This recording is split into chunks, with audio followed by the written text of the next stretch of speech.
काठ की काठी क्या करे, जब मन मोती होए, सच्चे साधक बन जाए, मन माला ना तोए। अर्थात जब दिल में सच्चाई और पवित्रता हो, बाहरी आडंबर का कोई महत्व नहीं। सच्चा साधक वही है जो अपने मन की पवित्रता हर हाल में बनाए रखे, बाहरी चीजों से उसका प्रभाव न पड़े। हरे कृष्ण, राधे राधे। आप सभी का दिन शुभ और मंगलमय हो। इससे पहले के सभी अध्याय सुनने के लिए आप सभी का दिल से धन्यवाद। आज मार्गशीर्ष मास के कृष्ण पक्ष की द्वादशी तिथि है।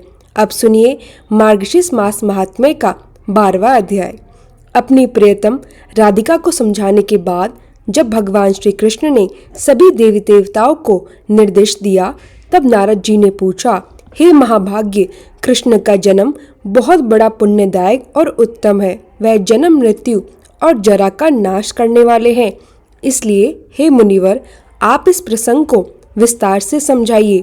वसुदेव किसके पुत्र थे?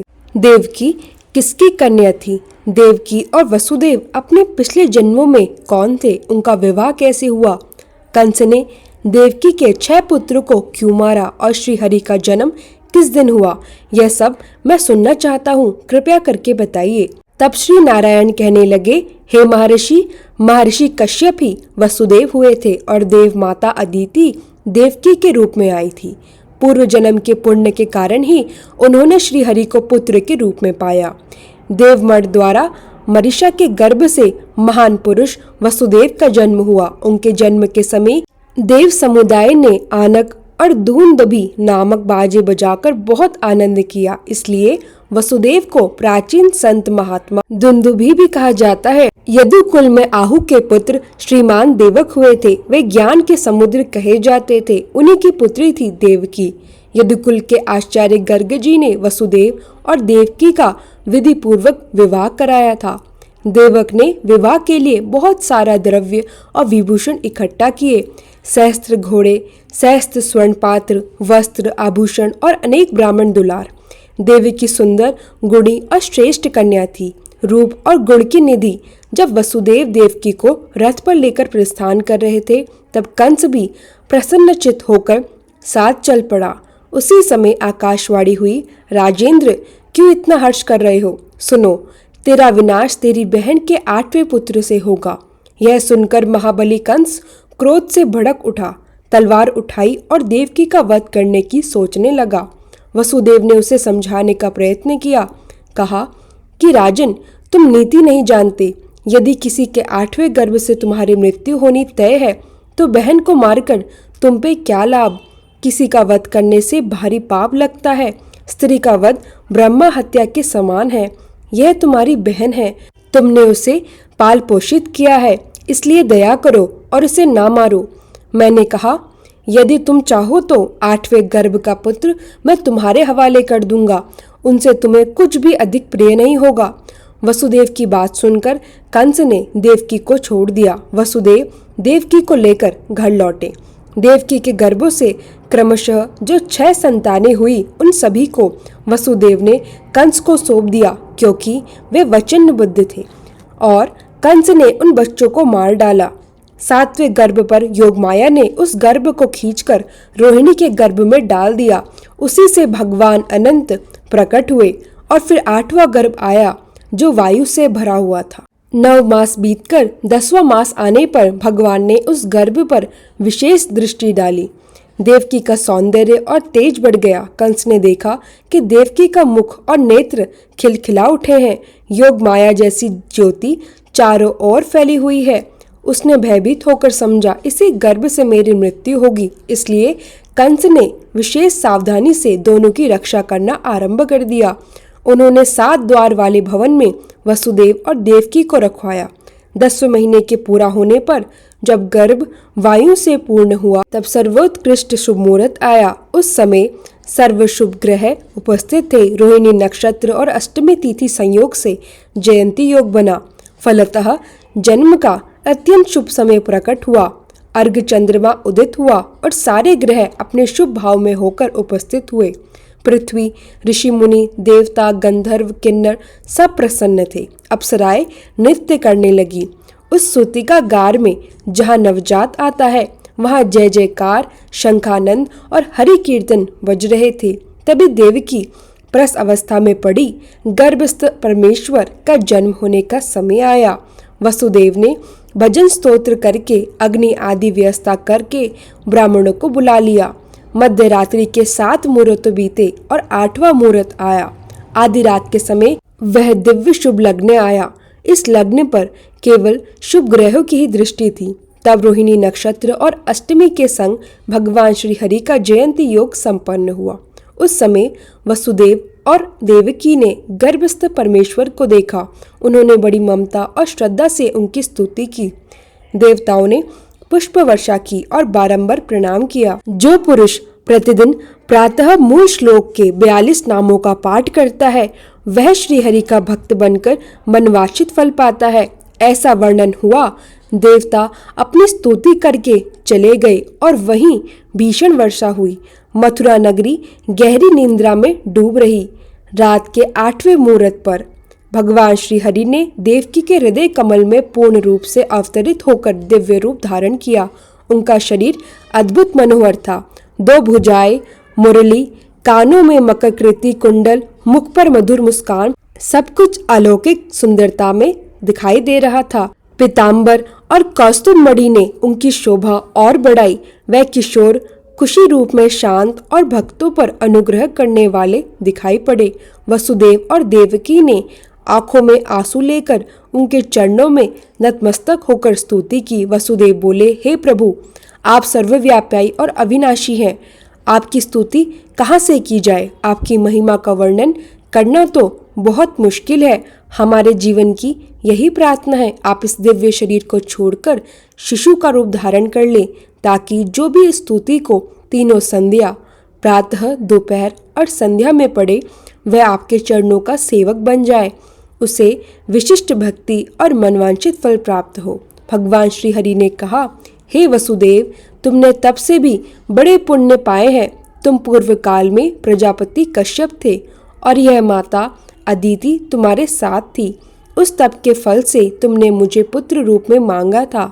मैंने भी कहा कि तुम्हें मेरे समान पुत्र मिलेगा, क्योंकि मेरे समान कोई और भुवन में नहीं।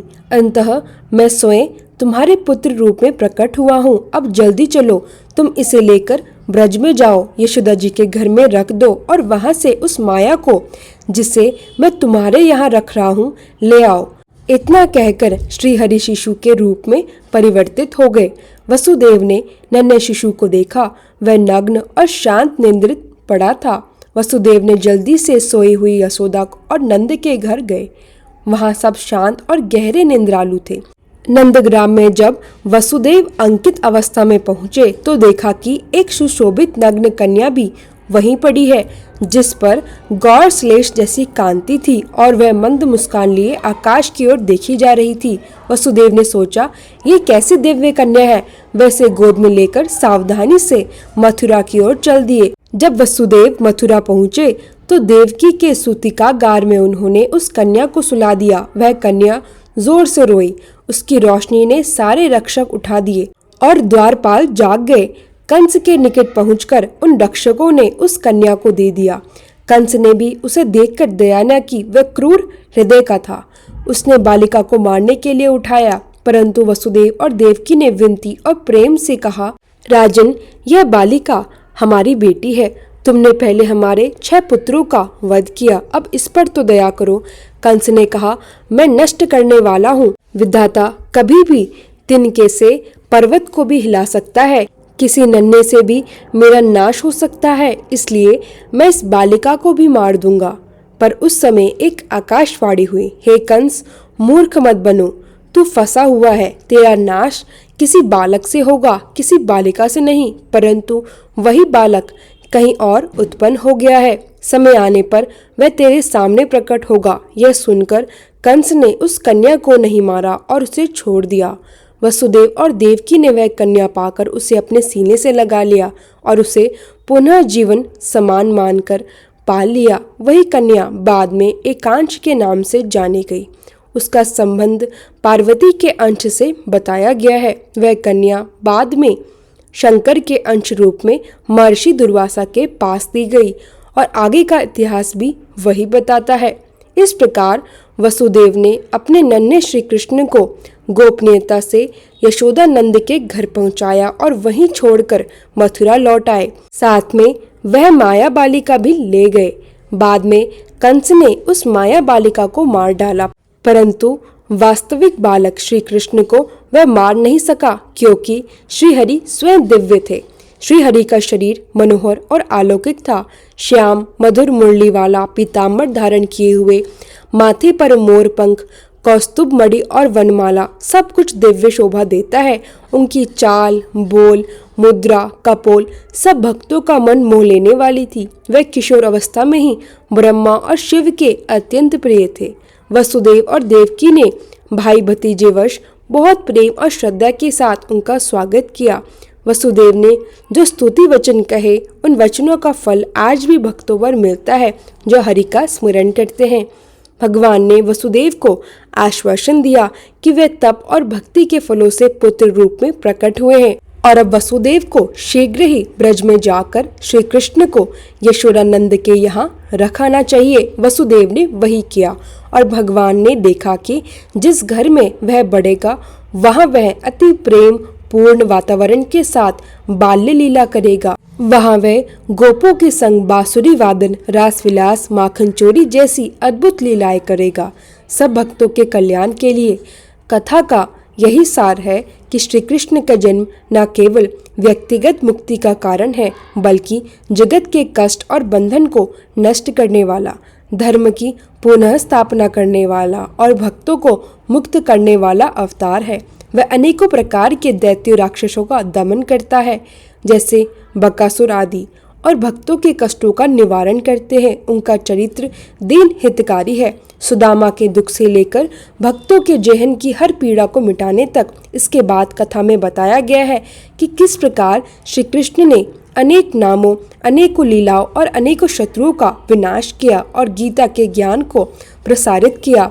इनकी मधुर वाणी, मुरली की ध्वनि और मृदु मुस्कान ने असंख्य हृदयों को भक्ति में डुबो दिया। हे राम रक्षक, यही था आज का अध्याय, श्री कृष्ण जन्म वृत्तांत। यह कथा जन्म, मृत्यु और जरा के दुखों का नष्ट करने वाली है।